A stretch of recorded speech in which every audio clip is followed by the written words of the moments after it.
Saludos, mis queridos hermanos. Estamos ya conectados con usted, con su corazón, con su entendimiento, a través de estas redes sociales. Damos gracias al Señor por la oportunidad que tenemos de conversar y de poder transmitir esto que Dios ha puesto como peso en nuestros corazones. La gente de Vida TV se siente complacida, gozosa de que usted le esté prestando la debida atención, porque se le estará prestando a Dios mismo, quien ha puesto esa carga en cada corazón. Dios me ha puesto una carga en mi corazón en estos días que he estado estudiando el Apocalipsis detenidamente, poco a poco leyendo, asimilando, y me llamó mucho la atención, me llama siempre la atención esto de lo que dice Apocalipsis, que se centra básicamente en el estudio que se hace de la gran tribulación. Eso es lo que se ocupa.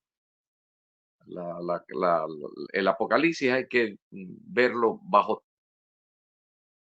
cuando estamos estudiando el Apocalipsis, debemos verlo bajo tres perspectivas. Número uno, tiene que ver con el capítulo uno de lo que es Jesucristo, la perspectiva de lo que es el pasado, la perspectiva del presente que estaba viviendo Juan, y luego la perspectiva de lo que iba a ocurrir después de aquellas cosas. Los primeros tres capítulos abordan estos dos puntos, pero el tercer punto, que tiene que ver con el juicio, que tiene que ver con la gran tribulación, abarca los capítulos que van del 4 hasta el 22. Sería muy interesante pues que usted se dedicara a estudiar o a entender este maravilloso libro. Lo que quería resaltar en esta oportunidad, le di un nombre y tiene que ver con la conciencia social ante Dios. La conciencia social ante Dios. Muchos la llaman la conciencia colectiva. Sin embargo, yo necesito eh, manejar algunos conceptos básicos para que entremos en este tema tan importante, tan vigente. Y obviamente tengo que hablar primero de lo que es la conciencia. Tengo que tocarlo muy, pero muy brevemente. Tengo algunas anotaciones para ser más breve y aprovechar al máximo el tiempo. La conciencia es el conocimiento del bien y del mal que permite a las personas enjuiciar moralmente la realidad y los actos, especialmente los propios. También se refiere al sentido moral o ético propio de una persona. Sin embargo, cuando se habla de la conciencia colectiva, que es lo que quiero abordar, este es un concepto que surge de la sociología, que adopta por vía de la psicología social este nombre, psicología social, que hace referencia a la serie de ideas, conocimientos, creencias y actitudes morales que operan como una fuerza unificadora en una sociedad. Opera como una fuerza unificadora en una sociedad. Ah, Todos tenemos conciencia, sí. Podemos hablar mucho tiempo acerca de la conciencia en el ámbito individual, pero también en lo colectivo, porque esto es lo que me atañe en este momento para conversar de una necesidad en la que tenemos que meditar y tomar decisiones al respecto. Todos tenemos, cuando hablamos de conciencia, está abordando básicamente lo moral, las responsabilidades que tenemos frente al bien y el mal ante Dios, sin duda alguna. Pero resulta que la conciencia colectiva, la conciencia social, se va formando en la medida que va pasando el tiempo, porque todos nosotros tenemos una conciencia y nosotros proyectamos la moralidad a una sociedad en la cual estamos inmersos. Obviamente, esa sociedad va a asimilar y a proyectar en términos de nuestra cultura, nuestra idiosincrasia, pero como lo decía anteriormente, como se trata la conciencia social o colectiva, se trata de una fuerza unificadora en una sociedad. Ahora, ¿piensa usted que a Dios le interesa eso, sí o no? Esto lo conecto porque en Apocalipsis dice que va a haber un juicio. Tengo otras anotaciones por acá. La conciencia colectiva, en función de lo que hemos dicho, eh, da forma al sentido de identidad y pertenencia que cada uno de nosotros tiene, que influyendo en nuestro comportamiento. Vale decir, todo lo que nosotros hacemos y proyectamos, estamos proyectando ahí lo que es nuestra moralidad y afectamos a los demás. Y luego vamos aceptando o no, vamos aceptando y se va haciendo costumbre. Y así es como nosotros nos identificamos ante otras sociedades, sea estatal, sea nacional, sea internacional. Pero de todo ello Dios está pendiente, porque definitivamente nosotros vamos mostrando lo que hay en cada uno de nuestros corazones, sea en lo individual, sea en lo colectivo. ¿Qué es lo que nosotros, si tratamos con seriedad la parte de la moralidad, porque nosotros tenemos instalado un, digamos que el juez de de Dios en cuanto a la justicia está instalado en nuestro espíritu, en nuestra conciencia. Y entendemos que parte de nuestro espíritu lo configura nuestra conciencia, la comunión, la intuición, en fin. En todo caso, yo quiero en este momento tratar algunas cosas que tienen que ver con lo que nos acontece hoy día, en cuanto a este tema de la conciencia social o la conciencia colectiva. Yo no estoy hablando del inconsciente colectivo, no, no, no, porque eso es un arquetipo, eso es, digamos que, un criterio, tiene que ver con prototipos, con símbolos, con imágenes. Por ejemplo, voy a decirle que de pronto usted lo que este inconsciente colectivo en cuanto a la figura de la mujer es que la mujer debe tener hoy, ya eso está en el colectivo, en el inconsciente colectivo, dicen algunos, 90, 60, 90. Entonces, pero eso no es lo que yo voy a hablar. No quiero abordar lo del inconsciente colectivo, sino de la conciencia social, de la conciencia colectiva. Porque Dios está atento a lo que cada uno tiene en su corazón y está afectando. Y cómo es que debemos entender que en cuanto a la iglesia se refiere, la iglesia es la que está trabajando para que nuestra conciencia tenga una modificación.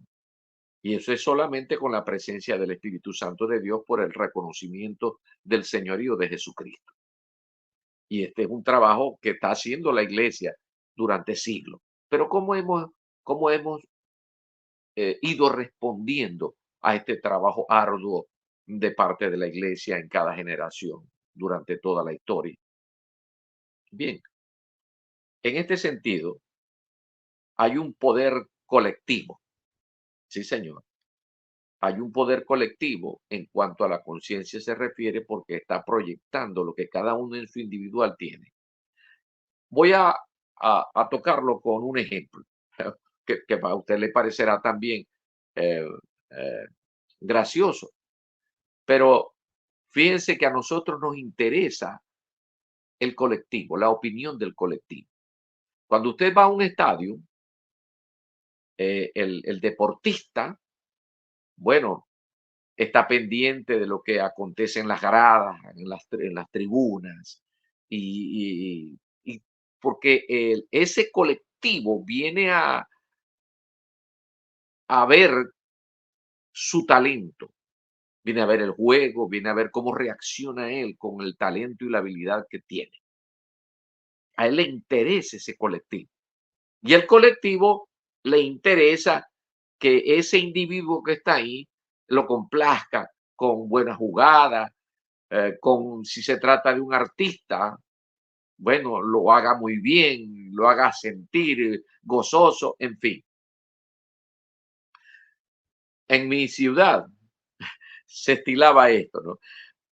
Habían jovencitas mujeres, jóvenes, ¿ve? Vamos a una fiesta en la noche y la fiesta va a ser en casa de fulanito de tal. Bueno, esa muchacha muy temprano se colocaba los famosos rollos, que eran unos rollos cilíndricos. Ella se quería acomodar el pelo y hacerse un peinado precioso. Y entonces se colocaba todos esos rollos en su cabeza, le ponía encima una tela y luego salía al centro de la ciudad. Y no importaba qué, quien la viera así, toda ordinaria, sin pintura y sin nada, sin los tacones, sin su traje, así como anduviera, un poco muy ordinaria. No le importaba. A ella le importaba era la opinión del colectivo que estaba en la fiesta o que estaría desarrollándose en la fiesta. Ahí ella tenía sus intereses, porque allí todo el mundo opinaría, entonces ella se presentaba. ¿Eh? Todo el día se andaba luciendo ordinariamente para estar bella en un momento determinado. ¿Eh? Nosotros tenemos, al igual que esa situación, puedo poner otro ejemplo. Cuando vamos, a ver, cuando vamos a un teatro y vamos a una actividad donde nosotros vamos a ser los que vamos a participar allí en el escenario, abrimos la cortina y vemos al público sentado. Hermano, el público sentado allí está a la espera, es un colectivo y es como si se tratara de una sola persona y a nosotros nos interesa la opinión de esa persona en colectivo. Podemos entrar inclusive al lugar donde se va donde se va a llevar a efecto esa actividad y podemos encontrarnos con muchas personas y no tenemos tensión alguna, ni nos importa cómo nos vean. No, no. Cuando abran las cortinas, cuando corra el velo, allí sí me interesa la opinión, no de uno, sino de todos a la vez. ¿Por qué? Porque hay una fuerza colectiva, hay una persona colectiva. ¿Cuánto nos interesa a nosotros la opinión del colectivo? ¿Cuánto nos interesa? Bueno, hay personas que no les interesa. Llega un momento, fíjense cómo es el asunto de la conciencia, que la moralidad es la parte fundamental de cuando hablamos de conciencia. Hay personas que no les interesa la moralidad y por tanto no les interesa el colectivo, que opinen lo que quieran. Y en ese sentido, nuestras sociedades se han ido corrompiendo, incluyendo a nuestros políticos, incluyendo a nuestros representantes. A ellos ya llega un momento en sus vidas que se han corrompido tanto que llegan a hacer declaraciones donde no les interesa la opinión del colectivo que los ha elegido. No les interesa. Dicen cosas, como dicen algunos periodistas, con una cara de tabla. No les importa nada. ¿Por qué? Porque los intereses personales o los intereses de un grupo son más importantes que la opinión del colectivo, que los eligió inclusive en un acto, por ejemplo, que tiene que ver con las votaciones. Yo les voy a traer a ustedes un ejemplo donde hay una reciprocidad del tanto el interés individual, tanto de la conciencia en lo individual como en lo colectivo. Y esto va pasando en el tiempo, va pasando en el tiempo, va pasando en el tiempo. Y las naciones van mostrando una conciencia colectiva que le teme a Dios o no. Y por supuesto que estará proyectando lo que en la conciencia individual está trabajando. En 1947, fíjense por dónde va esto. En 1947 hubo una reunión de naciones americanas en Río de Janeiro y allí se firmó el tratado que se llama así TIAR, el Tratado Interamericano de Reciprocidad, de asistencia de reciprocidad o de asistencia recíproca, TIAR, donde todos los países firmantes se pusieron de acuerdo, dado que terminó la Segunda Guerra Mundial, de que cualquier país que arremetiera contra un país latinoamericano, bueno, estaba arremetiendo contra todo el continente. Por tanto, el continente iba a responder enérgicamente. ¿Y qué pasó en 1978? Bueno, un país extracontinental como Inglaterra arremetió contra Argentina por el asunto de las Malvinas y no hubo un pronunciamiento de ningún país firmante del TIAR. Inclusive, los mismos Estados Unidos dieron apoyo logístico a Inglaterra. E Inglaterra en poco tiempo sometió al endeble ejército, a las Fuerzas Armadas argentinas, y se quedó así. Y esto estará importando mucho. Fíjense por dónde va esto. Delante de nuestros ojos, delante de un colectivo de naciones que se reúnen inclusive en las Naciones Unidas, que se reúnen en, la, en lo que tiene que ver con las de América. ¿Qué pasa con Cuba? Delante de nuestros ojos, nosotros sabemos lo que algunos cara de tabla que dirigen esa isla hace más de 64 años tienen sometido a un pueblo, los matan, están muertos de hambre, los presionan ante la mirada esquiva de las demás organizaciones, ante la mirada esquiva e indiferente de las demás naciones que han firmado un tratado, que han levantado su mano y han jurado en las Naciones Unidas y también en la OEA, luchar por el beneficio de todos los firmantes, de todos los países que configuran a América o el mundo. Está pasando eso. ¿Y qué hacen las naciones que tienen sus responsabilidades? Nada. Delante de nuestros ojos, con miradas esquivas. ¿Debido a qué?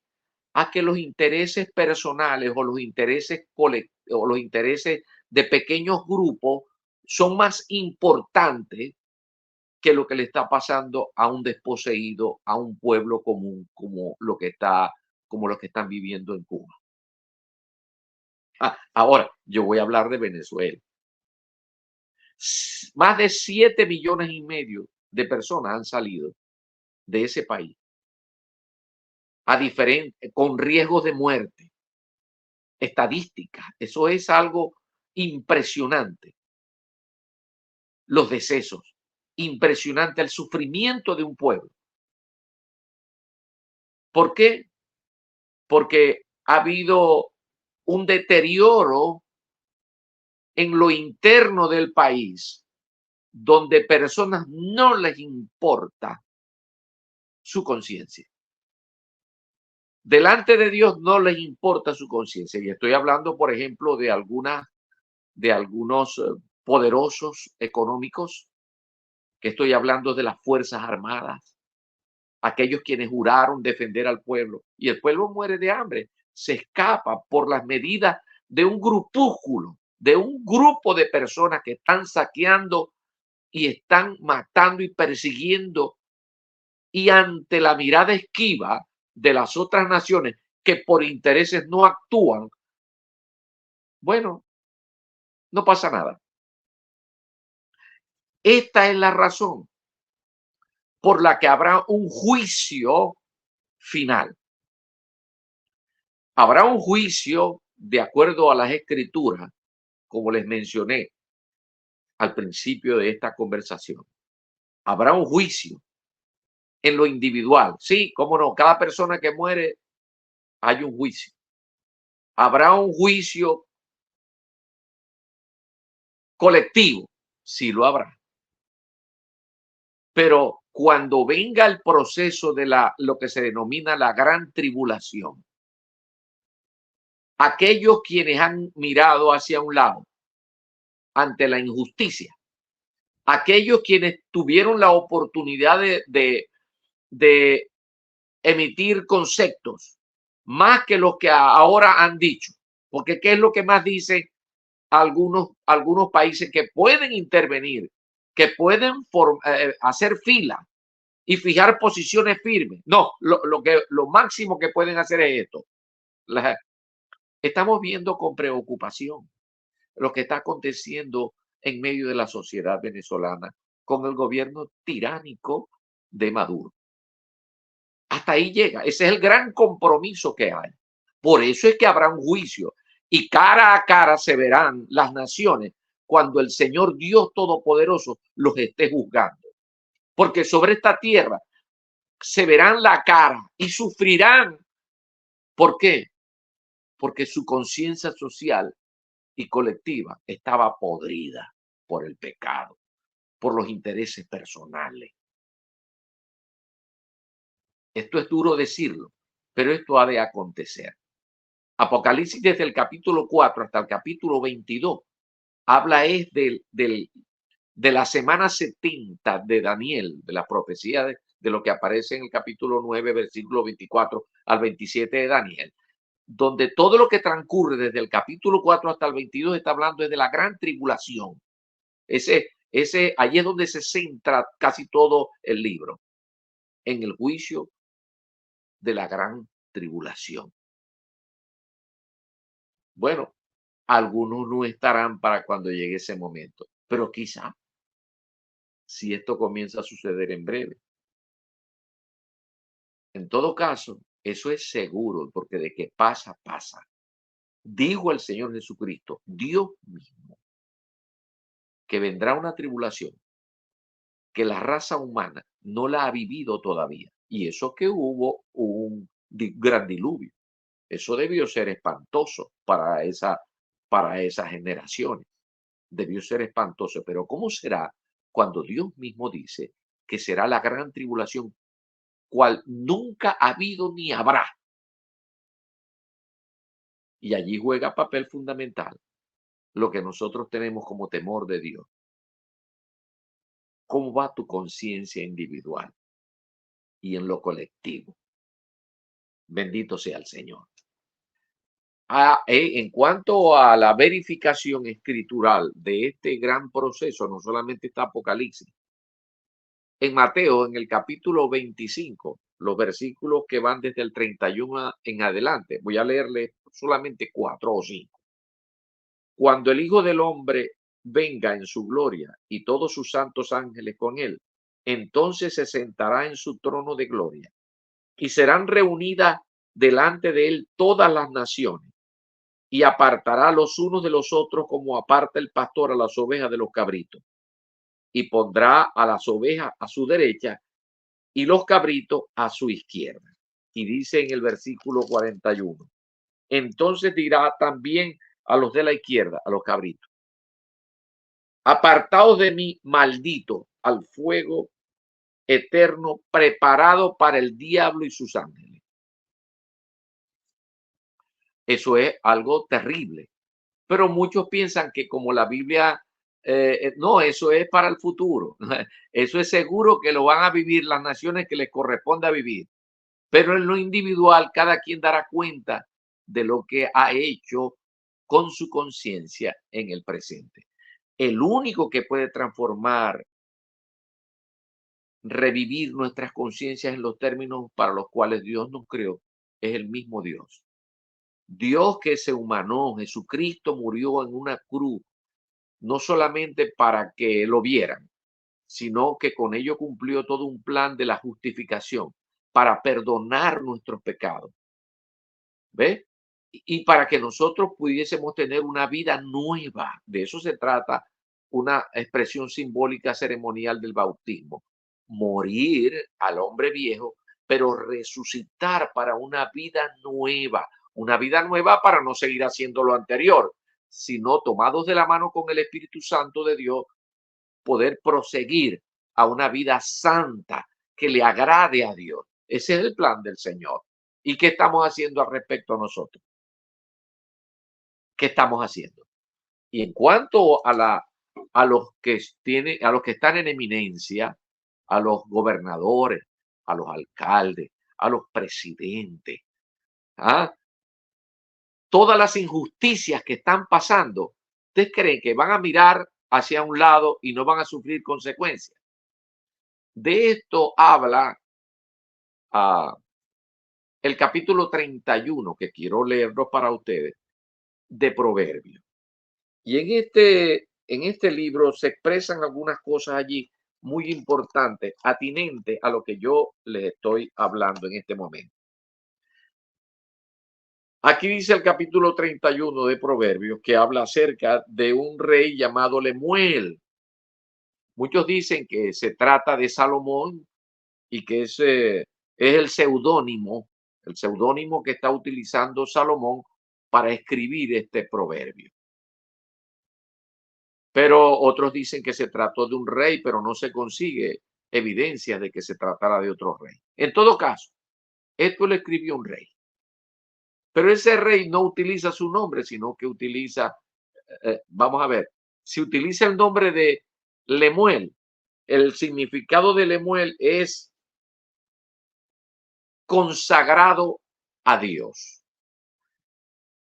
Entonces la madre le dice al que se dice ser consagrado a Dios que está por escribir muchas cosas, muchos proverbios. Y entonces dice, ¿qué hijo mío? ¿Y qué hijo de mi vientre? ¿Y qué hijo de mis deseos? No des a las mujeres tu fuerza, ni tus caminos a los que destruyen a los reyes. No es de los reyes, oh Lemuel, no es de los reyes beber vino, ni de los príncipes la sidra, no sea que bebiendo olviden la ley y perviertan el derecho de todos los afligidos. Dad la sidra al desfallecido y el vino a los de amargo ánimo. Beban y olvídense de su necesidad y de su miseria. No se acuerden más. Entonces, es enfática aquí en el verso 8, cuando la mamá de Samuel le dice, bueno, tú que dices que eres rey y te, que tienes un nombre que significa consagrado a Dios, tú que te dices consagrado a Dios, que estás trabajando para Dios, siendo rey, no se te olvide esto. Dice el versículo 8, abre tu boca por el mundo en el juicio de todos los desvalidos. Abre tu boca, juzga con justicia y defiende la causa del pobre y del menesteroso. Básicamente, un rey reina con equidad, con justicia, cubriendo a los que están desvalidos, a los invisibilizados, a los patas en el suelo, a los muy pobres, a los que mueren por las acciones de los que son muy vivitos. Esos se cuidan solos. Sin embargo, las leyes las aprovechan son los vividos. Y el rey tiene que cuidar que los desvalidos, el presidente de Venezuela y el que es, por ejemplo, de Cuba, tienen que velar es por los pobres y por eso es precisamente por quienes no trabajan. Porque los desvalidos son los que están saliendo por el Darién, son los que están saliendo a pasar necesidades en otros países. Porque los que tienen recursos salen con helicóptero o salen por avión hacia diferentes partes y hacia distintos destinos con cierta comodidad. No es que vaya en contra de ellos, pero el rey tiene que manejarse en equidad y en justicia para los desvalidos. Lo dice la palabra del Señor. Eso también tiene que ver con la conciencia colectiva. El presidente o los primer ministros, los gobernadores, los alcaldes, todos aquellos quienes ejerzan gobierno, que ejerzan autoridad, darán cuenta al Señor de todo lo que están haciendo. Y nosotros pongamos nuestras barbas a remojar, pongamos nuestra mente a trabajar en cuanto al análisis que estamos haciendo, en cuanto a nuestra conciencia. Cómo nos estamos desenvolviendo en medio de una sociedad proyectando lo que hay en nuestros corazones, porque cada sociedad va cambiando en cuanto a su conciencia social y colectiva en la medida que que los individuos van experimentando cambios o no en su conciencia. Se necesita que la iglesia siga trabajando arduamente porque las conciencias de los hombres sean limpiadas con la presencia del Espíritu Santo, haciendo el fiel trabajo de anunciar las virtudes de Jesucristo y hacer de Jesucristo nuestro Señor y Salvador para que tengamos una sociedad sana y podamos proyectar una conciencia social que dice del temor verdadero que hay de Dios. Me quiero detener en el comentario, no sin antes, mi querido hermano, mi querido amigo, que está en sintonía de Proyecto Real a través de Vida TV, de todo este esfuerzo que hacemos para que usted pueda escuchar lo que Dios está hablando. Que el Señor me los bendiga en su grado.